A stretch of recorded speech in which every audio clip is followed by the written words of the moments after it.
All right, guys, episode 1 here. In this video, we're going to talk about motivation, kind of what truly motivates you, what's good motivation, what's bad motivation, and how to gauge other people's motivation. So stay tuned.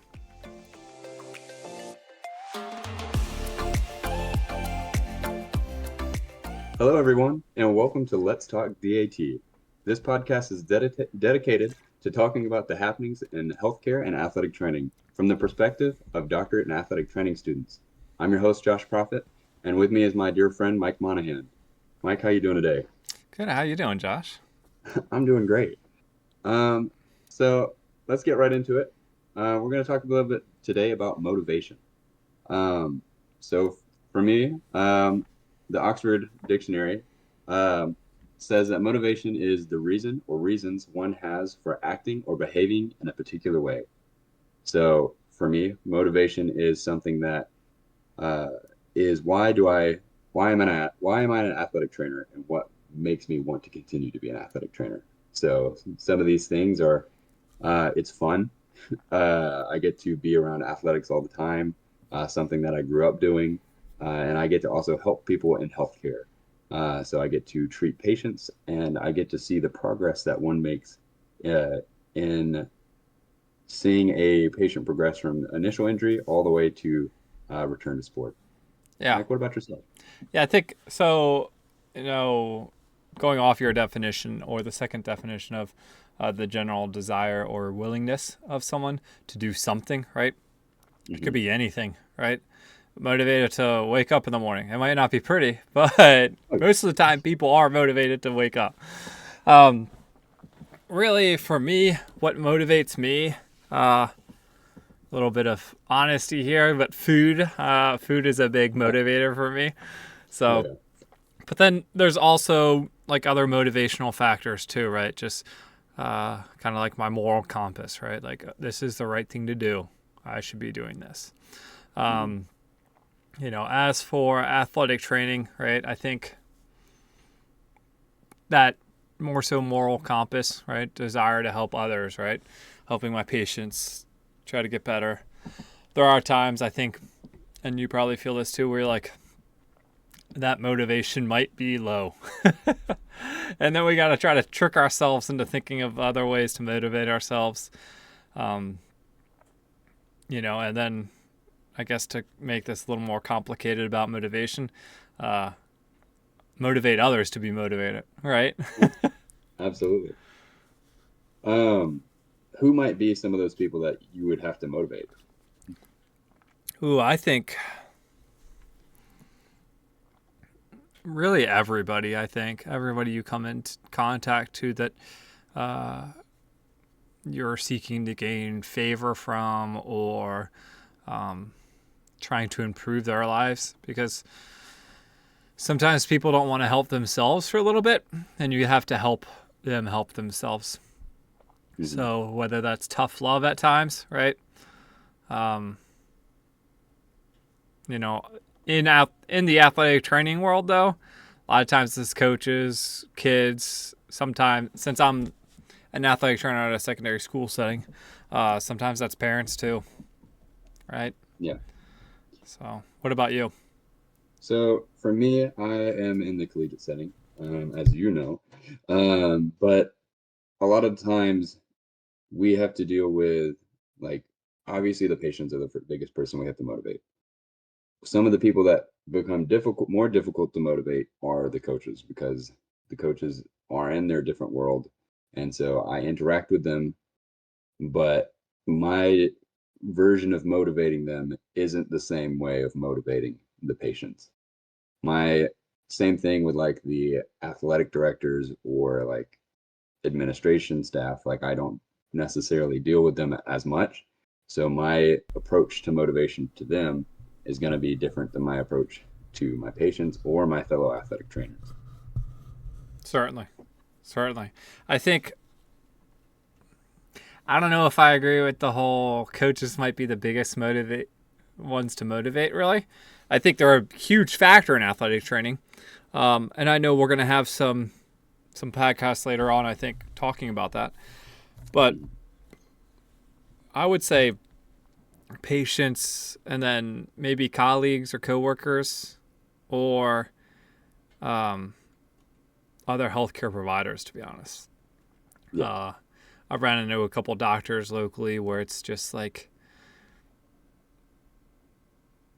they're stern on like things that are second nature to us, right? So like concussions, if they have any symptoms, don't let them do anything, right? Or even like Right. the old school mindset of like, all right, concussions, dark room, don't be exposed to any stimulus, right? And I'm like, all right, your knowledge on concussion is lacking, or it's outdated more than anything, really. Um, and then I have to try to motivate them to learn more about concussions, especially with the position we're at, right? If I don't have a familiar relationship with them, and me just telling them they need to learn about concussions, that's not going to go over well. If it's like my signing physician or something like that, that's something else. But Yeah, and you have a relationship that you have with your signing physicians and everything. So coming into contact with a physician you don't work with as much, can become more challenging, right? exactly. So So go going ahead, go off ahead. of that, though, right? Thinking about like who we're trying to motivate, right? What what's our perspective on what motivates other people, right? So we'll start off with like kind of our immediate circle, right? So we got patients, coaches, admin, right? Mm-hmm. I mean, parents for you and your situation. Yeah. Um, So what motivates them? yeah. I would think for coaches, I think coaches would be, the drive to Mm-hmm. win games, um, I think to that's get the similar with best. the patients too, right? A Oh, lot of yeah, times. absolutely. Um, but I think for the coach's perspective, it's also to make sure that everyone's playing at their best. Mm-hmm. I know that we have a track team here, and the track coaches are always focused on one, can we win? But two, is this guy or girl playing at the highest level that they personally can be playing at? So I know Yeah. that motivates them to motivate their patient or athletes. Yeah. And diving into that, right? Why do we think that is? I think that when a athlete is working at their best, it one is showing uh it reflects back on the coaches, right? So if a player is good, and I'm going to use track as an example because I feel like that's the easiest to um Like like nitpick a quantify little and bit. all. Yeah, so like Yeah. if you have a sprinter and that sprinter is winning all the time, then it reflects that, oh, they must have a good coach that's coaching them. And then the school is going to look at them saying, this person is winning, give this person a raise because they must be doing something right. But if they if that person maybe comes in first one day, second another day, third, first, second, and they keep fluctuating like that, then the coach looks at that athlete and it's like, are you giving me the best that you can personally give me? Like, am I receiving your hardest work? Are you, and I expect that all the time, no matter whether, and this could differentiate for different people, but most of the time I see it's like that athlete might not have the best day. They don't give 100% that day. And then that coach just rips them for not giving 100%. And so Yeah. I think it's also kind of thought of like from an old mentality of like, this is a respect kind of thing, where if you're not giving me 100%, then you think that you're better than the place that you're at. And so I think it could be taken as a sign of less respect. I wouldn't say disrespect, but less respect Yeah. to the coach if you're not giving them everything. Yeah. It's interesting you say that because I was thinking now different levels, right? It Right, matters. right. Yeah. But I was thinking like at my level, there's a lot of coaches there that are more so wanting to have that patient or athlete really succeed because they just want that person to be better for themselves and not necessarily for the coach's benefit. Mm. And I think that goes back to like that morals almost, right? Just trying to help others. I think that's a key moment to realize that we can't always know what really motivates people without a conversation. Absolutely. So I think key communication and knowing your surrounding area, right? Understanding their views, understanding that sometimes their words do not match their actions, right? I think that can really like kind of reveal what really motivates them and their character.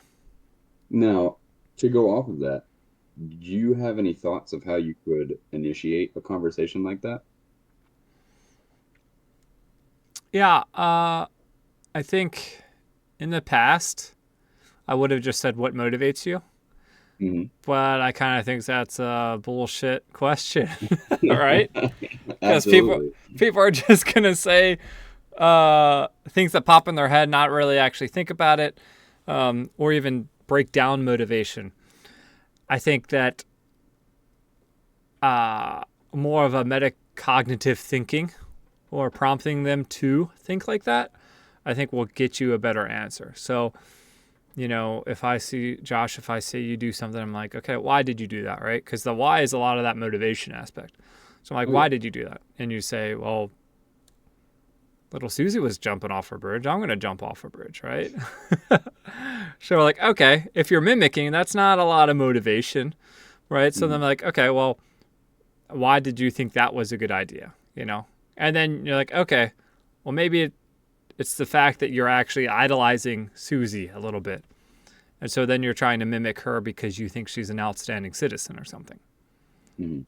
right? And that's a whole different conversation we can have. But Right, right, right. but just asking those questions, right? Not necessarily like assuming things, right? But asking like, why you said this earlier? Why it's kind of making me think, why did you say that? You know?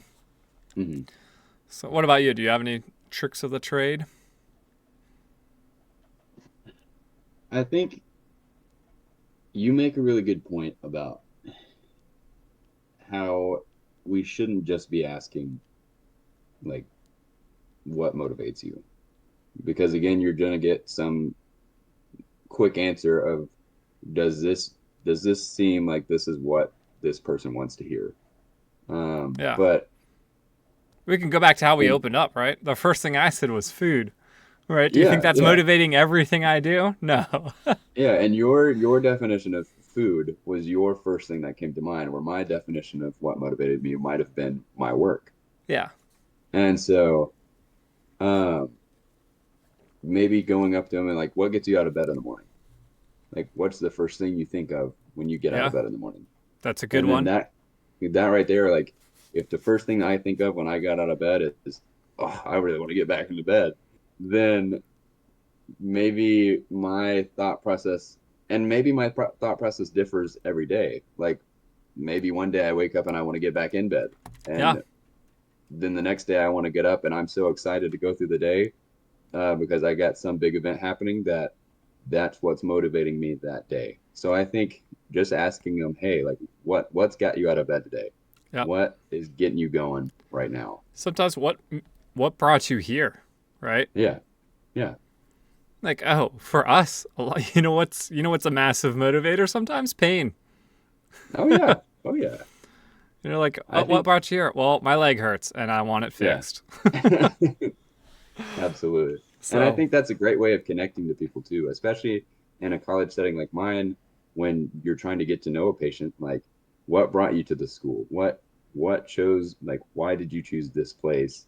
And then again, they didn't choose to come to the athletic training room more than likely. So like what that's a huge question. yeah.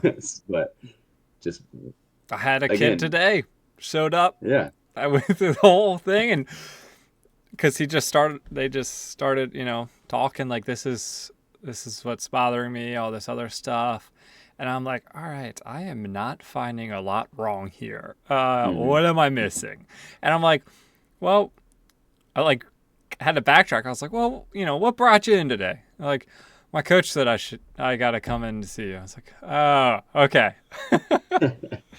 So there's a reason we're not really hurting, and Hmm. there's no range of motion or strength deficits. Okay.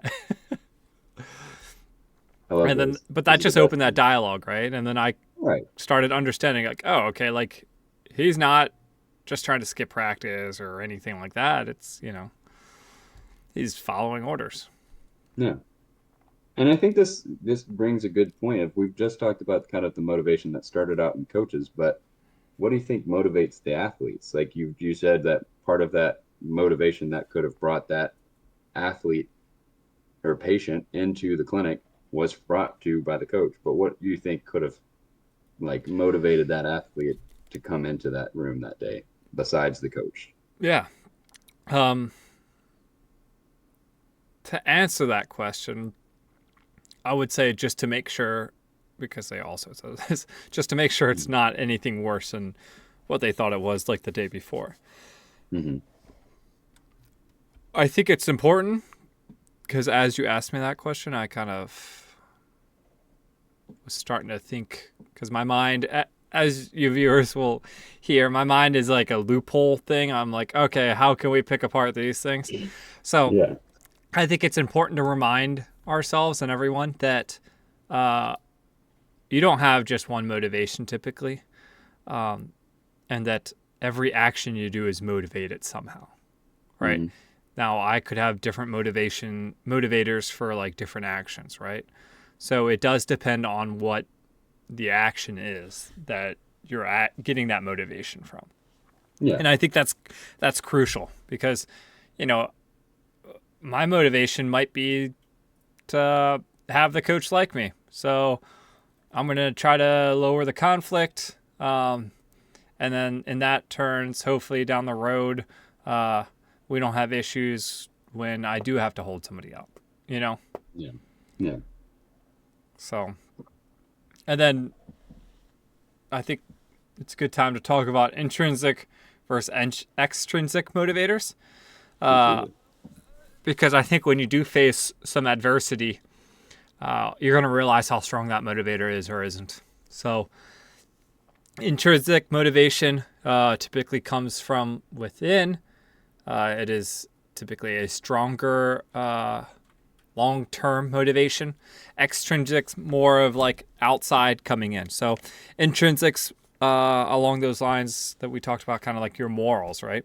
So, all right, I believe this is the right thing to do. I'm going to do it. That's a way stronger motivation and will keep you on that path longer than, let's say, all right, I'm gonna do this and reward myself with a smoothie or whatever, Mm-hmm. right? Or I'm doing this because I'm getting paid, right? Right. Which, not to knock those things can be really good motivators, or like grades, or this game, right? That's a Yeah. big one for patients, and you try to get them to realize like, all right, do you want to be in for this game or do you want to like be able to make the playoffs? And now, when you give them a situation like that, would you classify that as intrinsic or extrinsic? Because the factor that you're giving them would be more extrinsic, right? Since it's an outside factor, this is a game that is being played from outside of the person. And the intrinsic battle is, can I, do I want to be here for this game or the next one? Would you say? Yeah, I think that intrinsic battle, or I don't know if it's an intrinsic battle, but like that inner dialogue is more along the lines of the purpose of it. Intrinsic motivation, like, right, like it starts to question them, like, all right, why are they playing in the first place, right? Mm, Like, are they playing for this game and that's why they played this whole season, or are they playing to win a state championship or championship, right? um on my level, are they playing because their parents want them to play? you hmm. know Or for my level, are they playing to get an education? Are they playing just to yeah, keep a scholarship or to yeah. be in school? So understanding that has a lot to do with it, and I think it also, I guess it is an intrinsic battle, because if you think about it, the pride, right? Hmm. How many times do we see patients or even coaches, right? They have a lot of pride, and that's why they're doing something, and they almost get stuck on it, really. Oh yeah. So pride can be great, but it can also be devastating a little bit. So Yeah. it, Pride cometh before a fall, you know? It can yeah. So tear you down. I think so. Going off of that though, let's go back to our initial question, right? What Hmm. motivates you? And let's reward that. Let's go ahead and say, well, I'll use yours, right? Yeah. Why do you get up in the morning? What gets you out of I bed? yeah. See, and this comes back to kind of what I was talking about at the beginning, and where my idea is more of like a job related. My reasoning for wanting to get out of bed every day is so that I can help somebody, whether that's myself, a classmate, a peer, or one of the patients. I want to get out of bed so that I can help somebody. Why do you want to help someone? I just feel like that is my purpose, is that even though like help seeing someone be better off of something that I was able to provide them brings me joy and satisfaction. Yeah. And so you Even if say, it's so it gives you some joy and satisfaction, right? So, absolutely, yeah. okay. But then you also mentioned purpose. Hmm. Where does that purpose come from? Or Define sense your of question. purpose? What does, I guess, how do you, or what's the origin of that sense of purpose? For me, it's my faith, right? My faith is uh, I believe that there is a God and he sent his son to die for me, which is taking away my sin. So he did the ultimate service of helping someone.